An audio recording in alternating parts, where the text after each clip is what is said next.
ಮುಂಬರುವ ಸಂಡೂರು ವಿಧಾನಸಭಾ ಕ್ಷೇತ್ರದ ಉಪಚುನಾವಣೆ ಕಣ ರಂಗೇರುತ್ತಿದ್ದು, ಪಟ್ಟಣದ ಬಿಜೆಪಿ ಕಚೇರಿಯಲ್ಲಿ ಬಿಜೆಪಿ ಪಕ್ಷದಿಂದ ಉಪಚುನಾವಣೆಯಲ್ಲಿ ಸ್ಪರ್ಧೆ ಮಾಡಲು ಬಯಸಿರುವ ಟಿಕೆಟ್ ಆಕಾಂಕ್ಷಿಗಳ ಪಟ್ಟಿ ದಿನದಿಂದ ದಿನಕ್ಕೆ ಹನುಮನ ಬಾಲದಂತೆ ಬೆಳೆಯುತ್ತಿದೆ.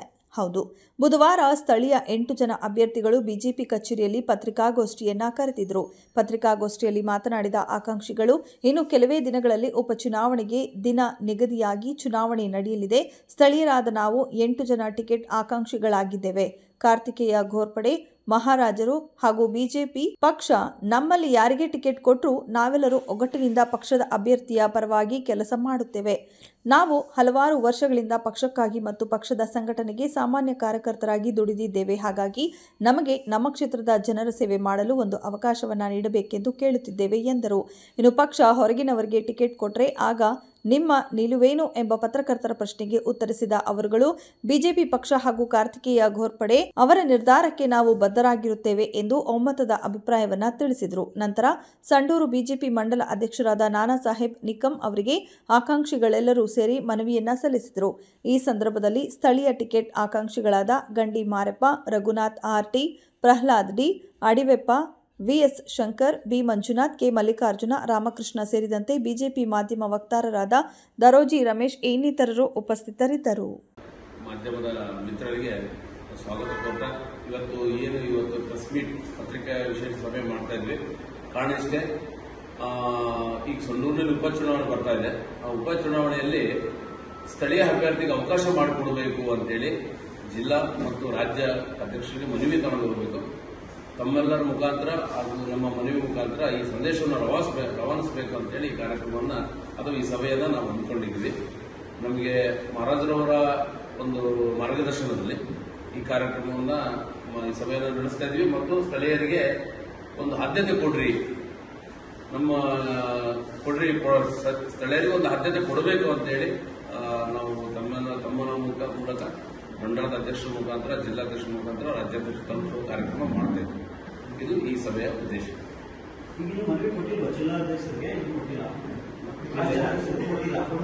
ಆಸ್ಪಿರೆಂಟ್ ಅಂತ ಕೊಟ್ಟಿದ್ದೀವಿ, ಮನವಿ ಕೊಟ್ಟಿಲ್ಲ. ಇದಾದ ನಂತರ ಕೊಡಬೇಕಂತ ಉದ್ದೇಶ. ಈಗ ಸ್ಥಳೀಯರು ಎಲ್ಲ ಒಕ್ಕಟ್ಟಾಗಿ 8 ಮಂದಿನ ಇದು ಮಾಡಿ ಯಾರಿಗೆ ಟಿಕೆಟ್ ಕೊಡಲಿ ಎಲ್ಲರೂ ಒಕ್ಕಟ್ಟಾಗಿ ಮಾಡ್ಕೊಂಡು ಹೋಗ್ಬೇಕಂತ ನಾವಿದು. ಆಮೇಲೆ ಮಂಡಲ ಅಧ್ಯಕ್ಷರಿಂದ ಜಿಲ್ಲಾಧ್ಯಕ್ಷರಿಗೆ, ಜಿಲ್ಲಾಧ್ಯಕ್ಷರಿಂದ ರಾಜ್ಯಾಧ್ಯಕ್ಷರಿಗೆ ಹೋಗ್ಬೇಕು. ಆಮೇಲೆ ಗೋರ್ಪಡೆ ಸಾಹೇಬ್ಗೆ ಹೋಗ್ಬೇಕು. ಅಲ್ಲ, ನಾವು ಕೇಳ್ಕೊಂತೀವಿ.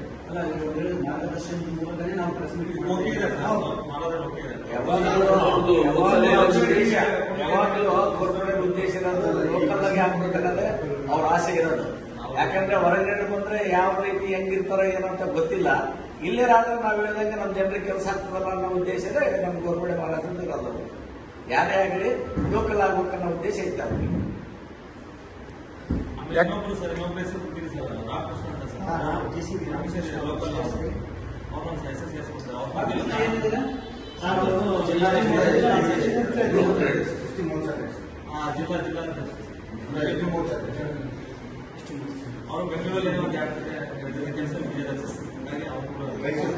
ಅಲ್ಲ, ಇನ್ನೊಂದು ಮುಖ್ಯವಾಗಿ ಏನಂತ ಕೇಳಿಬರ್ತದೆ ಏನಂತಂದ್ರೆ, ಕಾರ್ತಿಕ್ ಗೋರ್ಪಡೆಯವರು ಚುನಾವಣೆ ಬಂದಾಗ ಮಾತ್ರ ಬರ್ತಾರೆ. ಆಮೇಲೆ ಅವರು ಈ ಕಡೆ ಸಂಡೂರು ಕಡೆ ಮುಖ ನೋಡೋದಿಲ್ಲ, ಸಂಡೂರು ಜನತೆ ಪರಿಸ್ಥಿತಿನ ಅರ್ಥ ಮಾಡ್ಕೊಂಡು ಸಮಸ್ಯೆನೇ ಕೇಳೋದಿಲ್ಲ. ಹಿಂಗಾಗಿ ನಾವು ಕಾರ್ತಿಕ್ ಗೋರ್ಪಡೆಯವರಿಗೆ ಹೆಂಗ್ ಓಟ್ ಹಾಕ್ಬೇಕು ಅಂತಕ್ಕಂಥ ಕೂಗು ಕೇಳಿ ಬರ್ತಾ ಇದೆ. ಸೋಲ ಕಂಡಾಗ ಏನಾಗ್ತದೆ ರಾಜಕೀಯದಾಗ, ಗೆದ್ದೊಂದು ಸೋತಂಗೆ ಸತ್ತಂಗೆ ಅಂತ ಒಂದು ಆ ತರ ನಡೀತದೆ. ನಮಗೆ ಒಂದ್ಸಲ 2 ಸಲ ಸೋಲು ಕಂಡಾಗ ಏನಾಗ್ತದೆ, ಮನುಷ್ಯನಿಗೆ ಯಾರಿಗೆ ಹಾಕಿದ್ರು ನನಗೆ ಹಿನ್ನಡೆ ಆಗ್ತದೆ ಮನಸ್ಸು. ಏನ್ ಮಾಡಬೇಕು ಈ ಮಹಾರಾಜರಲ್ಲಿ ಬಂದು ಏನ್ ಮಾಡಕ್ ಸಾಧ್ಯ? ಇಲ್ಲ, ಜನಗಳ ಮಧ್ಯೆ ಇಲ್ಲ. ಗೋರ್ಪಡೆಯವರು ಜನಗಳ 2013ರಲ್ಲಿ ಬಿಜೆಪಿ ಪಕ್ಷ 3300 ಮತಗಳನ್ನು ಪಡೆದಿತ್ತು. ಆದರೆ ಯಾವಾಗ ಮಹಾರಾಜರು ರಾಘವೇಂದ್ರನವರಿಗೆ ಆಶೀರ್ವಾದ ಮಾಡಿದ್ರು, ಅವರು 2013ರಲ್ಲಿ 3500 ಅನ್ಕೊಂಡಿಸ್ತಾರೆ ಅಂದಾಜು. 2013 ಯಾವಾಗ 2018 ಮಹಾರಾಜರು ಆಸಕ್ತಿ ತಗೊಂಡು ರಾಘವೇಂದ್ರನವರಿಗೆ ಆಶೀರ್ವಾದ ಮಾಡಿ ಅವರು ಓಣೆ ಮನೆ ತಿರುಗಿ ಅದರ 20 ಪಟ್ಟು ಜಾಸ್ತಿ ಮಾಡಿದ್ರು. ಅಂದರೆ ಅಂದಾಜು 65,000ಕ್ಕೆ ಏರಿಸಿದ್ರು. ಅದು ಮಹಾರಾಜರ ಶಕ್ತಿ. ಏನು ಸರ್, ಇವಾಗ ಯಾರು ಹೇಳಿದ್ರು ಸರ್, ತಿಂಗಳಿಗೆ ಒಂದ್ಸತಿ ಬರ್ತಾರೆ ಮಹಾರಾಜರು, ಬಂಗ್ಲಿಗೆ ಬರ್ತಾರೆ, ಕಾರ್ಯಕರ್ತರೆಲ್ಲರೂ ಭೇಟಿ ಆಗ್ತಾರೆ, ಅವ್ರ ಕಷ್ಟಕ್ಕೆ ಸಹಾಯ ಮಾಡ್ತಾರೆ. ಅದು ಅವರು ಮಹಾರಾಜರು ಸರ್, ಅವ್ರು ಯಾರು ಓಪನ್ ಆಗಿ ಇದು ಮಾಡೋದು. ಅವ್ರು ಏನು ಬೇಕು ಕಾರ್ಯಕರ್ತರಿಗೆ ಕಷ್ಟಗಳಿಗೆ ಸ್ಪಂದನೆ ಕೊಡ್ತಾ ಇದ್ದಾರೆ, ಅವ್ರು ಏನು ಬೇಕು ನೆರವು ನೀಡ್ತಾ ಇದ್ದಾರೆ. ಪಕ್ಷಕ್ಕೂ ಸಹಕಾರ ನೀಡುವಂತ ಬಂದಿದ್ದಾರೆ. 2023ರಲ್ಲಿ ಕೂಡ ನಮ್ಮ ಅತಿಥಿಯವರಾದ ಶಿಲ್ಪಾ ರಾಘವೇಂದ್ರ ಅವರಿಗೆ ಕೂಡ ಟಿಕೆಟ್ ತಂದರು. ಆದರೆ ನಮ್ಮಲ್ಲೇ ಎಡವಟ್ಟಾಯಿತು. ಪಕ್ಷದ ಅಭ್ಯರ್ಥಿ ಅದು ಎಡವಟ್ಟಾಗಿದ್ದಕ್ಕೆ ಓಟು ಸ್ಪ್ಲಿಟ್ ಆಯಿತು. ಈಗ ಯಾರೇನು ಮಾಡೋಕ್ಕಾಗುತ್ತೆ ಸರ್? ಈಗ ನಮ್ಮ ಪಕ್ಷದಲ್ಲೇ ಗೊಂದಲ ಆದಂದರೆ ಮತದಾರರು ಕೂಡ ಮತಗಳು ವಿಭಜನೆ ಆಗ್ತವೆ, ಅದು ಕಾಮನ್. ಆದರೆ ಈ ಸತಿ ಸರ್, ಮೊನ್ನೆ ಕಾರ್ಯಕಾರಿಣಿ ವಿಶೇಷ ಸಭೆ ಆಯಿತು. ನಮ್ಮ ಜಿಲ್ಲಾಧ್ಯಕ್ಷರು ಅನಿಲ್ ಮುಖ ಸರ್ ನೇತೃತ್ವ, ನಮ್ಮ ಮಂಡಲ ಅಧ್ಯಕ್ಷರಾದಂಥ ನಾನಾ ನಿಕ್ಕಮ್ ಅವರು ದಣಿಯವರ ಹತ್ರ ಎಲ್ಲನೂ ಕಾರ್ಯಕಾರಿಣಿ ಯಶಸ್ವಿಯಾಗಿದೆ. ಅಂದಾಜು 1500 ಜನ ಕಾರ್ಯಕರ್ತರು ಅಲ್ಲಿ ಸೇರಿ ಭಾಳ ವಿಶೇಷವಾಗಿ ಆಯಿತು, ಯಶಸ್ವಿ ಕೂಡ ಆಯ್ತದೆ ಕಾರ್ಯಕಾರಿಣಿ ಸಭೆ. ಈ ಸತಿ ವಿಜಯೇಂದ್ರನವರು ಅಧ್ಯಕ್ಷ ಆಗಿರೋದ್ರಿಂದ, ರಾಜ್ಯಾಧ್ಯಕ್ಷ ಆಗಿರೋದ್ರಿಂದ ಆಮೇಲೆ ಯಾಕೆ ಏನು ಅಂತ ನೀವು ಕೇಳ್ತಾ ಇದ್ದೀರಲ್ಲ, ಈಗ ನಾನು ಹೊಸದಾಗಿ ಪಕ್ಷಕ್ಕೆ ಸೇರಿದ್ದೀನಿ, ನಾನು ಹೊರಗಿನಿಂದ ನೋಡ್ತಾ ಇದ್ದೀನಲ್ಲ, ಈ ತಾಲೂಕಿನಾಗೆ ಬಿಜೆಪಿ ಪಕ್ಷದ ಪರವಾಗಿ ಬೇಕಾದಷ್ಟು ದುಡ್ಡು ಕಳ್ಕೊಂಡು ಹೋರಾಟ ಮಾಡಿರ್ತಕ್ಕಂಥವ್ರು ಗೋರ್ಪಡೆಯವರು. ಅದರ ಉಪಯೋಗ ತಗೊಂಡು ದುರುಪಯೋಗ ಮಾಡಿಕೊಂಡು ಪಕ್ಷದಲ್ಲೇ ತಿಳಿದಂಗೆ ಮಾತಾಡಿದ್ರೆ ಹೆಂಗೆ ಅವರು ಮನಸ್ಸಿಗೆ ನೋವಾಗೇ ಆಗ್ತದೆ. ಅಲ್ಲ, ಒಬ್ಬರನ್ನು ಸರಿಸಬಹುದಾಗಿತ್ತಲ್ಲ, ಅದೇ ದಿವಾಕರ್ ಸರಿಸಬಹುದಾಗಿತ್ತಲ್ಲ. ಸೆನ್ಸಸ್ ಬೇರೆ ಹೇಳ್ತೀನಿ ನಾನು. ಈಗ ನಾನೇನ್ ಹೇಳಿದ್ರೆ, ಆತ 2 ಸರಿನೂ ನಿಂತಾಗ ಯಾರೇ ನಿಂತರೂ ಕೂಡ ಬೇಕಾದಷ್ಟು ಚೆಲ್ಲಿದಾರ. ಚೆಲ್ಲಿದ ಮೇಲೆ ಮತ್ತೆ ಇವರಲ್ಲಿ ಗೊಂದಲ ಎಬ್ಬಿಸ್ಕೊಂಡು ಮತ್ತೆ ಮಾತಾಡಿದ್ರೆ ಹೆಂಗೆ ಮುಂದೆ ಬರ್ತಾರೆ? ಒಂದು. ಎರಡನೇದು, ಇನ್ನೊಂದು ಏನಾಗಿದೆ ಇಲ್ಲಿ ಅಂದ್ರೆ, ಒಬ್ರು ಆಂಟಿಯಾಗಿ ಯಾವಾಗ್ಲೂ ಇದ್ದೇ ಇರ್ತಾರೆ ಈ ಪಕ್ಷದಾಗ. ಹೆಂಗೆ ಒಂದೇ ನಮ್ಮ ಪಕ್ಷ ಅಂತೇಳಿ ಬರ್ತಾರೆ, ಯಾವಾಗ ಟಿಕೆಟ್ ಸಿಗ್ಲಿಲ್ಲ ಅಂದೇಟಿಗೆ ಆಂಟಿ ಹೆಂಗೆ ಆಗ್ತಾರೆ ಅಂತ ಹೇಳಿದ್ರೆ ದುಡ್ಡಿಗೋಸ್ಕರ ಆಗ್ತಾರೆ ಅವರು. ಇನ್ನೊಂದು ಪಕ್ಷದ ಹತ್ರ ಅವರು ಬಲಿ ಆಗ್ತಾರೆ. ಹೆಂಗೆ ಅವ್ರು ಏನಾದ್ರೂ ಖರ್ಚಿಗೆ ಆಮೇಲೆ ಖರ್ಚು ಮಾಡಿರೋದೆಲ್ಲ ಕೊಟ್ಟು ತಕ್ತಾರೆ, ಅವ್ರ ತಕ್ಕಂಗೆ ಅವ್ರು ಕಂಟಿನ್ಯೂ ಮಾಡ್ತಾರೆ. ಕಂಟಿನ್ಯೂ ಮಾಡಿದಾಗ ನಮ್ಮ ಪಕ್ಷಕ್ಕೆ ಹೊಡೆದು ಬಿಡ್ತಾರೆ. ಹಂಗಾಗಿರೋದ್ರಿಂದ ಈಗ ಏನಂತಾರೆ, ಪ್ರಜಾಪ್ರಭುತ್ವ ಎಲ್ಲರಿಗೂ ಹಕ್ಕಿದೆ ನಿಂದ್ರದಕ್ಕೆ, ನಿಂದ್ರಬಹುದು ಅಂತಾರೆ. ಲಾಸ್ಟ್ ಈ ರೀತಿ ಪ್ರಜಾಪ್ರಭುತ್ವ ಅಂದ ತಕ್ಷಣ ಅವ್ರ ಸ್ವಂತಕ್ಕೆ ಅವ್ರು ನಾನು ನಿಂದಿರ್ತೀನಿ ಅಂತ ಹೇಳಿ ತಯಾರಾದಾಗ ವರಿಷ್ಠರ ಮೇಲಿರ್ತಕ್ಕಂಥವ್ರು ಅವ್ರನ್ನ ಪಕ್ಷದಿಂದ ಹೊರಗಾಕ್ಬೇಕು. ಆದ್ರೂ ಅವರು ಆಗ್ಲಿಲ್ಲದಂಗೆ ಇವರು ಹಿಂಗೆ ಮಾಡ್ಕೊಂತ ಹೋದ್ರೆ ಈ ಪಕ್ಷ ಹಿಂಗೆ ಉಳಿತದ. ದಯಮಾಡಿ ಈ ರೀತಿ ಆದ್ರೆ ನೆಕ್ಸ್ಟ್ ಯಾರನ್ನ ಆ ರೀತಿ ಆದ್ರೆ ನಮ್ಮ ಪಕ್ಷಕ್ಕೆ ಸೇರಿಸ್ಕೊಂಡಂಗೆ ದೂರ ಇಟ್ರೆ ಅವರಿಗೆ ಬುದ್ಧಿ ಬರ್ತದ. ಈಗ ನೋಡ್ರಿ, ಹೋದ್ ಸರಿ 1-2-3 ನೋಡಿದ್ವಿ ನಾವು. ನೋಡಿದ್ರೆ ಮತ್ತೆ ಪುನಃ ಪಕ್ಷಕ್ಕೆ ಬಂದಾಗ ಸೇರಿಸ್ಕೊಂಡ್ರು, ಈಗ ಅವರಿಗೆ ಅನುಕೂಲ ಇದೆ. ಮತ್ತೆ ನಾಳೆ ಅದೇ ಕೆಲಸ ಮಾಡಿದ್ರೆ ಮತ್ತೆ ಏನ್ ಮಾಡಕ್ಕಾಗ್ತದೆ? ನಾವು ವರಿಷ್ಠದನ್ನ ಕಂಟ್ರೋಲ್ ಮಾಡಬೇಕು. ಆಮೇಲೆ ಈಗಲಿಂದನೇ ಅದನ್ನ ಕ್ರಮ ತಗೋಬೇಕು. ಅವರು ನಮ್ಮ ಜಿಲ್ಲಾಧ್ಯಕ್ಷರಾಗಿರ್ಲಿ, ತಾಲೂಕು ಅಧ್ಯಕ್ಷರಾಗಿರ್ಲಿ, ಸ್ಟೇಟ್ ವರಿಷ್ಠರಿಗೆ ನೀವು ಕ್ರಮ ತೆಗೆದುಕೊಳ್ಳಕ್ಕೆ ಆದೇಶ ಕೊಡ್ಬೋದಲ್ಲ? ಅಲ್ಲ, ಈಗ ನಾವು ಮಾಡ್ತಾ ಇರೋದು ಅದೇ ಕೆಲಸನೇ. ಈಗ ನಾವೆಲ್ಲ ಒಕ್ಕಟ್ಟಾಗಿ ಮಾಡ್ತಿರೋದು ಅದೇ ಕೆಲಸನೇ. ಆಮೇಲೆ ಇನ್ನೊಂದು ಏನಾಗಿದೆ ಅಂದ್ರೆ, ನಮ್ಮಲ್ಲಿ ನಾವ್ ಯಾರೇ ಇದ್ರೆ ಅವ್ರು ಬಡವರಿರ್ಲಿ ಶ್ರೀಮಂತರಿರ್ಲಿ ಎಲ್ಲರೂ ದುಡ್ಡಿದ್ದರೆ ಇರೋದಿಲ್ಲ. ಯಾರಿಗೆ ಟಿಕೆಟ್ ಕೊಟ್ಟರು ಕೆಲವು ಕಡೆ ನೀವು ನೋಡಿದಿರಿ, ಹೋದ ಎಲೆಕ್ಷನ್ಗೆ ಹೊಟ್ಟೆ ಹಾಕಿ ಗೆಲ್ಸಿರ್ತಕ್ಕಂಥ ಜನ ಇದ್ದಾರೆ. ಈಗ ನಮ್ಮಲ್ಲೇ ಯಾರ ಬಡವರಿರ್ಲಿ ಸೌಕರ್ಯರಿರ್ಲಿ, ಇವರು ನಮ್ಮಲ್ಲಿ ನಮ್ಮ ತಾಯಿ ಇದಾದ್ರೆ ಅವ್ರ ಸ್ವಂತಕ್ಕೆ ಮಕ್ಕಳಾದ್ರೆ ಅವರಿಗೆ ಮಲೆ ಹಾಕೊಡ್ತಾನೆ. ಈ ವಯ್ಯಾಲ ಎಷ್ಟು ದಿನ ಅವ್ರು ಬದುಕ್ತಾರೆ, ಆಮೇಲೆ ಸಾಕ್ ತಾಯಿ ಎಷ್ಟು ದಿನ ಅವ್ರನ್ನ ಸಂಪಾದಿಸ್ಕೊಂತಾಳೆ. ಅದ್ರ ರೀತಿಯಾಗಿ ಇವ್ರು ಯಾರಾದ್ರೂ ಹೊರಗಡೆ ಬಂದ್ರೆ ಸಾಕ್ ತಯಾರಾಗ್ತಾರೆ. ಇಲ್ಲಿರ್ತಕ್ಕಂಥವ್ರು ನಮ್ಮ ತಾಲೂಕಿನ ತಯಾರಾಗ್ತಾರೆ. ಅವರು ಯಾರೇ ಕ್ಯಾಂಡಿಡೇಟ್ ಆಗಿರಲಿ, ದಯಮಾಡಿ ಜನರು ಕೂಡ ನನ್ನ ಆಸೆ ಏನೈತೆ ಅಂತ ಹೇಳಿದ್ರೆ, ಸ್ವಲ್ಪ ಈಗಿನ ಪರಿಸ್ಥಿತಿಯಲ್ಲಿ ಇಲ್ಲಿ ಆರ್ಥಿಕ ಪರಿಸ್ಥಿತಿ ಹಿಂದೂ ನಮ್ಮ ತಾಲೂಕಿನಾಗ ಸ್ವಲ್ಪ ದುಡ್ಡಿಗೆ ಮರೆ ಹೋಗಿ ದುಡ್ಡಿರ್ತಕ್ಕಂಥ ಜನಕ್ಕೆ ಕ್ಯಾಕೆ ಹೊಡಿತಾ ಇದ್ದಾರೆ. ದಯಮಾಡಿ ಮೊನ್ನೆ ಒಂದು ಫಂಕ್ಷನ್ ಮಾಡಿದ್ವಿ ಎಲ್ಲಿ ಇದರಲ್ಲಿ ರೆಸಾರ್ಟ್ ನಲ್ಲಿ. ಕೆಲವು ಜನರಿಗೆ ಕುಡಿಸ್ಕೊಂಡಿದ್ರು, ತಿನ್ಸ್ಕೊಂಡಿದ್ರು, ದುಡ್ಡು ಕೊಟ್ಟಿದ್ರು, ಏನ್ ಮಾಡಿದ್ರು, ಹುಯಿ ಅಂತ ಕ್ಯಾಕೆ ಹೊಡಿದ್ರು. ಅದು ಆಗ್ಬಾರ್ದು. ಯಾಕಂದ್ರೆ ನಮ್ಮ ಪದಾಧಿಕಾರಿಗಳು ಇದ್ದಾಗ ಅದು ನಮಗೆ ನೋವಾಗ್ತದೆ. ನಮಗೂ ಸಾಕಷ್ಟು ದುಡ್ಡು ಕೊಟ್ಟು ಕುಡಿಸ್ಕೊಂಡು ಜನ ಸೇರಿಸ್ಕೊಂಡು ಬರೋದು. ನಾವು ಲೋಕಲ್ ಇದೀವಿ, ಇಲ್ಲಿ ಇದ್ದು ಬೇಕಾದ್ರೆ 1000 ಜನ ಸೇರಿಸ್ಕೊಂಡು ಕ್ಯಾಕೆ ಹೊಡಿಸಬಹುದು. ಅದು ಮಾಡಿದ್ರೆ ನಮ್ಮ ಪಕ್ಷಕ್ಕೆ ಅವಮಾನ ಆಗ್ತದೆ. ಅದ್ರ ರೀತಿಯಾಗಿ ನಾವು ಅಂತ ಯಾವ್ದು ಮಾಡಲಿಲ್ಲ. ಇನ್ನೊಂದೇನಂದ್ರೆ, ಎಲ್ಲೋ ಇಂದ ಬಂದಿರ್ತಕ್ಕಂಥವ್ರು ಅವರು ಜನನ ಕುಡಿಸ್ಕೊಂತವ್ರು ತಿನ್ಸ್ಕೊಂತವ್ರು ಏನ್ ಮಾಡ್ತಾರೋ ಗೊತ್ತಿಲ್ಲ, ಬಂದು ಹುಯಿ ಅಂತೇಳಿ ಅವ್ರ ಹೆಸರು ಹೇಳಿದ ತಕ್ಷಣ ಕ್ಯಾಕೆ ಹೊಡೆದ್ರೆ ಅತ್ತಾಗೆ ಜನ ನೋಡ್ತಾ ಇದ್ದಾರೆ. ಆಮೇಲೆ ನಮ್ಮ ವರಿಷ್ಠರು ಬಂದಾಗ ಕಾರು ಅಡ್ಡ ಕಟ್ಟಿ ಇಲ್ಲ ಇಂಥವರಿಗೆ ಇದು ಕೊಡ್ಬೇಕು ಅಂತ ನಾವೇನ್ ಮಾಡಿದೀವಿ, ನಾವು ಅರ್ಜಿ ಹಾಕಿದೀವಿ. ಇಷ್ಟು ಜನ ಒಬ್ಬರು ಹೋಗಿ ನಾವು ಬೇಡಿಕೆ ಇಟ್ಟಿಲ್ಲ. ಯಾಕಂದ್ರೆ ನಾವು ಈಗ ಬೇಡಿಕೆ ಇಟ್ಟರೆ ಸೂಕ್ತ ಅಲ್ಲ. ಅವ್ರು ಯಾರು ಸರ್ವೆ ಮಾಡಿ ಯಾರಿಗೂ ಕೊಟ್ಟು ಅವ್ರು ನಿಂತರಾಯ್ತು. ನಾವೆಲ್ಲರೂ ಒಕ್ಕಟ್ಟಿನಿಂದ ಕೆಲಸ ಮಾಡ್ಬೇಕು. ನಾವು ಅನ್ನೋ ಉದ್ದೇಶಕ್ಕೆ ನಾವು ರೆಡಿ ಆಗಿರೋದು ಹೊರತು ಅದೇ ರೀತಿಯಾಗಿ ನಾವು ಪ್ರೆಸಿಡೆಂಟ್ ಬೋರ್ಡ್ ಒಕ್ಕಟ್ಟನ್ನು ತೋರಿಸ್ಬೇಕು. ಆಮೇಲೆ ಇನ್ನೊಂದು ಕೊನೆ ನಮ್ಮ ನಿರ್ಧಾರ ಏನಂದ್ರೆ, ನಮ್ಮೆಲ್ಲರ ಆಸೆ ಹೊರಗಿನರಿಗೆ ಯಾರನ್ನ ಕೊಟ್ರೆ ಇವರೊಬ್ರಿಗೊಬ್ರು ನಾವು ಸಂಬಂಧ ಇಲ್ಲ ಅನ್ನೋ ಲೆಕ್ಕಕ್ಕೆ ಬರ್ತಾರ ಹೊರತು ನಮ್ಮ ಲೋಕಲ್ ಕೊಟ್ರೆ ನಾವೆಲ್ಲರೂ ಕೊಡ್ಕೊಂಡು ಮಾಡಬೇಕು ಅನ್ನೋದು ಆಸೆ ಇದೆ.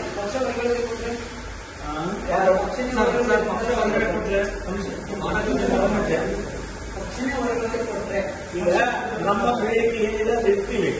ತೀರ ಪಕ್ಷದ ಹೊರಗಡೆ ಕೊಟ್ರೆ ಮತ್ತೆ ನಾವೇನು ಮಾಡಕ್ ಬರೋದಿಲ್ಲ. ನಮ್ಮ ಬೇಡಿಕೆ ನಾವು ಇರ್ತೀವಿ.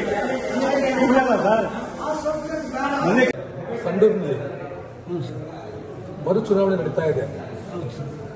ನೀವು ಕಡೆಗೆ ಒಬ್ಬ ಪಕ್ಷದ ಅಭ್ಯರ್ಥಿಯಾಗಿ ನಿಲ್ಲಬೇಕಂತಕ್ಕಂಥದ್ದನ್ನ ನನ್ನ ರಾಜ್ಯಾಧ್ಯಕ್ಷರಿಗೆ ಸಂದೇಶವನ್ನು ಕೊಟ್ಟಿದ್ದೀರಂತೆ. ಹೌದಾ ಸರ್? ಕೊಟ್ಟಿದ್ದೀರಿ. ಎಷ್ಟು ಜನ ಕೊಟ್ಟಿದ್ದೀರಿ? ನಾವು 8 ಜನ ಕೊಟ್ಟಿವಿ ಸರ್. ಸ್ಥಳೀಯವಾಗಿ ಹೊರಗಡೆ ಬಂದಿರ್ತಕ್ಕಂಥವ್ರಿಗೆ ಕೊಡಬಾರ್ದು ಅಂತ ನಮ್ಮ ಇದೈತೆ ಸರ್. ಬರ್ತಾರೆ, ಸೋಲ್ತಾರೆ, ಹೋಗ್ಬಿಡ್ತಾರೆ. ಇಲ್ಲಿ ಕಾರ್ಯಕರ್ತರಿಗೆ ಭಾಳ ತೊಂದರೆ ಆಗ್ತದೆ. ಅದಕ್ಕಾಗಿ ತಳರಿಗೆ ಕೊಡ್ಲಂತ ನಮ್ಮ ವಾದ. ಹೌದು ಸರ್. ನಿಮಗೆ ಹೈಕಮಾಂಡ್ ಯಾರು? ಗೋರ್ಪಡೆಯವರೇ ಇದ್ದಾರೆ ಸರ್. ಈಗ ಪಕ್ಷದ ಚುನಾವಣೆ ನಡೀತಾ ಇದೆ ಸರ್, ಉಪಚುನಾವಣೆ ಸಂಡೂರಲ್ಲಿ. ಇದು ಕುಮಾರಸ್ವಾಮಿ ದೇವರೇ ನಮಗೆ ಆಶೀರ್ವಾದ ಮಾಡ್ದಂಗಿದೆ ಬಿಜೆಪಿ ಪಕ್ಷಕ್ಕೆ. ನಾವು ರಾಜಕೀಯ ಕುಟುಂಬದಿಂದನೇ ಹಿನ್ನೆಲೆಯಿಂದ ಬಂದಿದ್ದೀವಿ. 2018ರಲ್ಲಿ ನಮ್ಮ ಅಣ್ಣ ರಾಘವೇಂದ್ರಣ್ಣವರು ಕಂಟೆಸ್ಟ್ ಮಾಡಿದ್ರು, ಅಲ್ಪ ಮತಗಳಿಂದ ಸೋತ್ವಿ. ನೆಕ್ಸ್ಟ್ 2023ರಲ್ಲಿ ಮಹಾರಾಜರು ಟಿಕೆಟ್ ತಂದುಕೊಟ್ಟರು ನಮ್ಮ ಅತ್ತಿಯವರಿಗೆ. ಆದರೂ ನಮ್ಮ ಪಾರ್ಟಿಯಲ್ಲೇ ಒಳಗುಂಟಾಗಿದ್ದರಿಂದ ನಾವು ಸೋಲನ್ನು ಅನುಭವಿಸ್ತೀವಿ. ಈ ಬಾರಿ ವಿಜೇಂದ್ರಣ್ಣವರು ಅಧ್ಯಕ್ಷರಾಗಿರೋದ್ರಿಂದ, ಅನಿಲ್ ಗುಪ್ಪ ಸರ್ ಜಿಲ್ಲಾಧ್ಯಕ್ಷರಿರೋದ್ರಿಂದ, ಆನಂದಿಕಂ ಸರ್ ತಾಲೂಕು ಅಧ್ಯಕ್ಷರಿರೋದ್ರಿಂದ ಕಾರ್ತಿಕ್ ಗೋರ್ಪಡೆ ಮಹಾರಾಜರು ಸ್ಥಳೀಯರಿಗೆ ಕೊಡಬೇಕಂತ ಒಲವಿದೆ. ಹಾಗಾಗಿ ಸ್ಥಳೀಯರಿಗೆ ಕೊಡಿಸ್ತಕ್ಕಂಥ ನಂಬಿಕೆ ಇದೆ, ಅಚಲವಾದ ನಂಬಿಕೆ ಇದೆ ನಮಗೆ. ನಾವು ಈ ಬಾರಿ ಎಲ್ಲರಿಗೂ ಪಕ್ಷ ತೀರ್ಮಾನ ಮಾಡಿ ಒಂದೇ ಕ್ಯಾಂಡಿಡೇಟ್ ಆಗ್ತದೆ ಸಂಡೂರಲ್ಲಿ. ಈ ಬಾರಿ ಬಿಜೆಪಿ ವಿಜಯ ಶತಸಿದ್ಧ. ಇಲ್ಲೇ ಒಂದಲ್ಲಿ ಕೇಳಿ ಬರ್ತಾ ಇದೆ ಸಂಡೂರು ತಾಲೂಕಿನಲ್ಲಿ. ಹಾಂ ಸರ್. ಈ ದೇವೇಂದ್ರಪ್ಪಗ ಕೊಡಬೇಕು ಅಂತಕ್ಕಂಥದ್ದು. ಆ ದೇವೇಂದ್ರಪ್ಪ ಮಿಸ್ ಆದ್ರೆ ಅಕಸ್ಮಾತ್ ಸಂಡೂರು ತಾಲೂಕಿನಲ್ಲಿ ಮತ್ತೆ ಅವರು ಕೃಷ್ಣಪ್ಪನ ಮಗಗೆ ಎಲ್ಲಾದ್ರೂ ಕೊಡಬೇಕು ಅಂತ ಮಾಡಿದ್ರು. ಒಂದು ಏನೋ ಒಂದು ಆಶೀರ್ವಾದ ಇದೆ ಅಂತಕ್ಕಂಥ ಮಾತು ಕೇಳಿ ಬರ್ತಾ ಇದೆ ಸರ್. ಅದು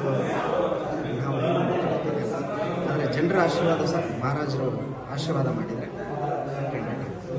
ಆಶೀರ್ವಾದ ನಿಮ್ಗೆ ಯಾವಾಗಲೂ ನಿಮಗೆ ಬೆನ್ನೆಲುಬಾಗಿ ನಿಂತಿರ್ತಕ್ಕಂಥ ಮಹಾರಾಜರು ಸರ್. ನಾನು ಹೇಳ್ಬಾರ್ದು, ನನ್ನ ತೀರ್ಕೊಂಡಾಗಿಂದ ಪ್ರತಿ ಹೆಜ್ಜೆಗೂ ಮಹಾರಾಜರು ನಮ್ಮ ಕುಟುಂಬದಿಂದ ನಿಂತು ಅವ್ರು ನಮ್ಮನ್ನು ಈ ಮಟ್ಟಕ್ಕೆ ತಗೊಂಡ್ಬಂದಿದ್ದಾರೆ ಸರ್. ಎಲ್ಲ ಅವ್ರ ಆಶೀರ್ವಾದನೇ. ಅವ್ರ ಆಶೀರ್ವಾದದಿಂದಲೇ ನಾವು ಈ ಮಟ್ಟಕ್ಕೆ ಸರ್. ಖಂಡಿತವಾಗಿ ನೀವು ಟಿಕೆಟ್ ಕೊಟ್ಟರೆ ಯಾವ ರೀತಿ ನಿಮ್ಮ ಮುಂದಾಲೋಚನೆಗಳು ಏನಿದೆ ಸರ್? ಅದು ಮಹಾರಾಜರು ರಾಜ್ಯಾಧ್ಯಕ್ಷರು, ಕಾರ್ತಿಕ್ ಮಹಾರಾಜರು ರಾಜ್ಯಾಧ್ಯಕ್ಷರು ಪಕ್ಷದ ತೀರ್ಮಾನ ಮಾಡಿ ಒಬ್ಬ ಮತ ಅಭ್ಯರ್ಥಿಯಾಗಿ ಅವ್ರು ಏನು ಗೆಲುವಿಗೆ ತಂತ್ರ ಹಾಕಬೇಕು, ಕಾಂಗ್ರೆಸ್ಸಿಗೆ ಏನು ಪ್ರತಿತಂತ್ರ ಹೂಡಬೇಕು, ಹೂಡಿ ಈ ಬಾರಿ ಬಿಜೆಪಿನ ವಿಜಯ ತಂದೆ ತರ್ತಾರೆ ಸರ್. ಅಕಸ್ಮಾತ್ ನೀವು ವಿಜಯ ಆಗ್ತದೆ ಅಂತ ಹೇಳ್ತಾರೆ. ಆದ್ರೆ ಯಾವ ರೀತಿ ನಿಮ್ಮ ನೀವೇನು ಡೆವಲಪ್ಮೆಂಟ್ ಅನ್ನು ಕಾಣಬೇಕು, ಏನು ಮಾಡಬೇಕಂತ ಅನ್ಕೊಂಡಿದ್ದೀರಿ? ಸಂಡೂರು ಮೂಲಭೂತ ಸೌಕರ್ಯದಲ್ಲಿ ಬಹಳ ಹಿಂದೆ ಉಳಿದಿದೆ ಸರ್. ನಾವು ಹೋಗೋ ರಸ್ತೆ ಆಗಿರಲಿ, ಪ್ರತಿ ಬೈಕ್ ಸವಾರರು ಧೂಳು ಅನುಭವಿಸ್ತಾರೆ. ಈ ಚರಂಡಿ ಇಲ್ಲ, ವಿದ್ಯುತ್ ವ್ಯವಸ್ಥೆ ಇಲ್ಲ, ರೋಡ್ಗಳಿಲ್ಲ, ಚಿಕ್ಕ ಮಕ್ಕಳಿಗೆ ಎಜುಕೇಷನ್ ಕೂಡ ಕರೆಕ್ಟಾಗಿ ಸಿಗ್ತಾ ಇಲ್ಲ. ಇವತ್ತೇನು ರಸ್ತೆ ಅಭಿವೃದ್ಧಿ ಮಾಡಿದ್ದೀವಿ ಅಂತ ಹೇಳ್ತಾ ಇದ್ದಾರೆ. ಅದು ಯಾವ ಕಾರಣಕ್ಕೆ ಮಾಡಿದಾರೆ ಅನ್ನೋ ಸಾಮಾನ್ಯ ಜನರಿಗೆ ಕೂಡ ಗೊತ್ತಿದೆ. ಯಾಕಪ್ಪ ರಸ್ತೆ ಅಭಿವೃದ್ಧಿ ಮಾಡ್ತಾರಂತ. ನಾವೇನು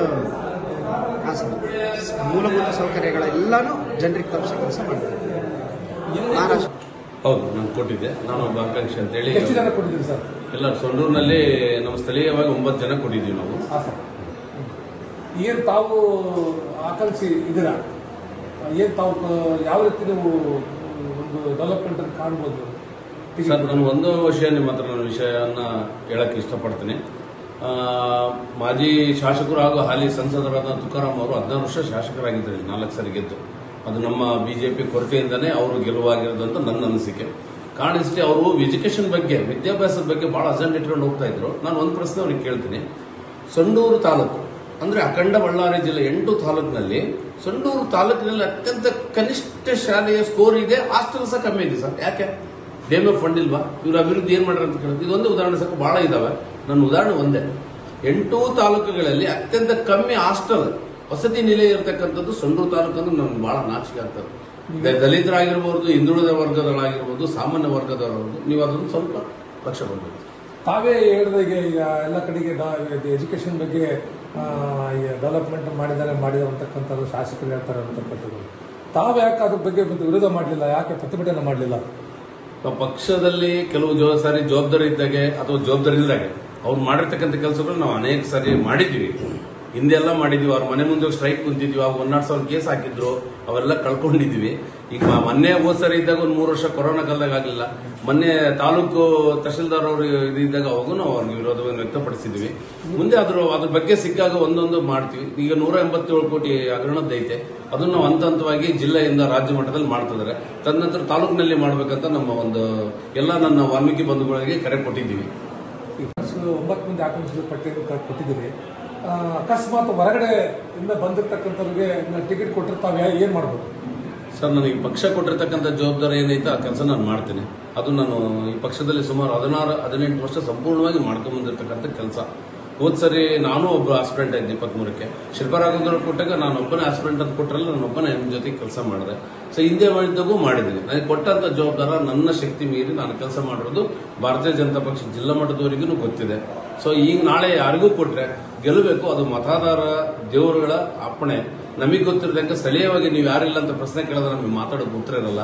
ಸೊ ಆ ನಿಟ್ಟಿನಲ್ಲಿ ಸ್ಥಳೀಯರಿಗೆ ಕೊಡ್ರಿ, ಯಾರೋ ಒಬ್ರು ನಾವು ಮುಖಂಡರಾಗಿ ಲೀಡರ್ ಆಗಿ ಹೊರಹೊಮ್ತೀವಿ. ಸೋಲು ಗೆಲುವು ಆ ದೇವರಿಗೆ ಬಿಟ್ಟಿದ್ದು. ಅದಾದ ನಂತರ ತಾವು ಹೇಳ್ತೀರಿ ನಾವು ಹಿಂಗೆ ಪಕ್ಷದ ನಿಷ್ಠಾವಂತರ ಕಾರ್ಯಕರ್ತರ ಕೆಲಸ ಮಾಡ್ತೀವಿ ಅಂತಕ್ಕಂಥದ್ದನ್ನು. ಈಗಿಂದ ದಿವಾಕರ್ ಗುಡಿಗೆ ಪಕ್ಷದಲ್ಲಿ ಇದ್ರು, ನಾವು ಪಕ್ಷಕ್ಕೆ ಯಾರಿಗೆ ಕೊಟ್ಟರು ಮಾಡ್ತೀವಿ ಅಂತಕ್ಕಂಥದ್ದನ್ನು. ಬಂಗಾರ ಹನುಮಂತಿದ್ರು, ನಾವು ಯಾರಿಗೂ ಕೊಟ್ಟರು ಪಕ್ಷಕ್ಕೋಸ್ಕರ ಬಿಡ್ತೀವಿ ಅಂತಕ್ಕಂಥದ್ದನ್ನು. ಆಮೇಲೆ ಪಕ್ಷ ಯಾರಿಗೊಬ್ಬ ಟಿಕೆಟ್ ಕೊಟ್ಟ ಮೇಲೆ ಬಂಗಾರ ಹನುಮಂತ ಬೇರೆ ಪಕ್ಷಕ್ಕೆ ಹೋದರು. ಆಮೇಲೆ ತದನಂತರ ದಿವಾಕರ್ ಗುಡಿಗೆ ಅವರು ಪಕ್ಷ ಬಿಟ್ಟು ಬೇರೆ ಪಕ್ಷ ಕಟ್ಟಿದ್ರು. ಈಗ ತಾವು ಕೂಡ ಹೋಗಲ್ಲ ಅಂತಕ್ಕಂಥದ್ದು ನಿಮಗೆ ಇದು ಸರ್. ಏನು ಸಿಂಪಲ್ ಒಂದು ಶಾಸ್ತ್ರಗಳಿದಾವೆ, ಇದ್ದೂರನಲ್ಲ ಬಿದ್ದು ಗೋಡೆ ಕಟ್ಟನಲ್ಲ ಅಂತ ಹೇಳ್ತೀವಿ. ನಾವು ಇದ್ದೂರಾರು ಅಟ್ಲೀಸ್ಟ್ ಕೊನೆ ಪಕ್ಷ ಒಳ್ಳೇದ್ ಮಾಡ್ತೀವಿ ಇಲ್ಲ ಗೊತ್ತಿಲ್ಲ, ಕೆಟ್ಟದಂತೂ ಮಾಡದಂಗ ನಾವು ನಡ್ಕೊಂಡು ಬಂದಿದ್ವಿ. ಕಟ್ಟೆ ಕಲ್ಲಿ ಕಟ್ಟೆ ಹೊಲ್ಸು, ಕಟ್ಟೆವನ್ನ ನಿರ್ಮಾಣ ಮಾಡುವಂತ ಒಂದು ಶಾಸ್ತ್ರ ನಮ್ಮ ಇದಾವೆ. ಅವ್ರಿಗೆ ಏನ್ ಸರ್, ಬೇರೆ ಊರಿಗೆ ಏನ್ ಸರ್ ಜವಾಬ್ದಾರಿ ಇರ್ತದೆ? ಈಗ ಪಕ್ಷ ಅವರಿಗೆ ಅನೇಕ ಸಾರಿ ಮೇಲೆ ಉನ್ನತ ಸ್ಥಾನ ಕೊಟ್ಟಾಗ ನಾವು ಕೇಳೋ ಪ್ರಶ್ನೆಗೆ ಜಿಲ್ಲಾದಲ್ಲಿ ಆಗಲಿ ರಾಜ್ಯದಲ್ಲಿ ಉತ್ತರ ಇಲ್ಲ. ಅದನ್ನ ಆ ಪಕ್ಷಕ್ಕೆ ಜವಾಬ್ದಾರಿ ಬಿಟ್ಬಿಟ್ಟು ಸಂಡೂರು ಇರ್ತಕ್ಕಂಥ ಭಾರತೀಯ ಜನತಾ ಪಕ್ಷವನ್ನ ಯಾವ ನಿಟ್ಟಿನ ತಗೊಂಡು ಹೋಗ್ಬೇಕಂತ ಹೊಸ ಅಧ್ಯಕ್ಷರ ಜೊತೆಗೆ ನಾವು ನೀಟಾಗಿ ತಗೊಂಡು ಹೋಗ್ತಾ ಇದೀವಿ. ಕಷ್ಟಪಟ್ಟು ಕೆಲಸ ಮಾಡ್ತಾ ಇಲ್ಲ, ನಾವು ಕಷ್ಟಪಟ್ಟು ಕೆಲಸ ಮಾಡ್ತಾ ಇಲ್ಲ, ಇಷ್ಟಪಟ್ಟು ಕೆಲಸ ಮಾಡ್ತಾ ಇದೀವಿ. ಅದ್ರದ್ದು ನ್ಯಾಯ ನೀತಿ ಫಲ ನಾವು ಮಾಡಿರೋ ಕೆಲಸದ ಮೇಲೆ ಸಿಗುತ್ತಂತ ನನ್ನ ಉದ್ದೇಶ.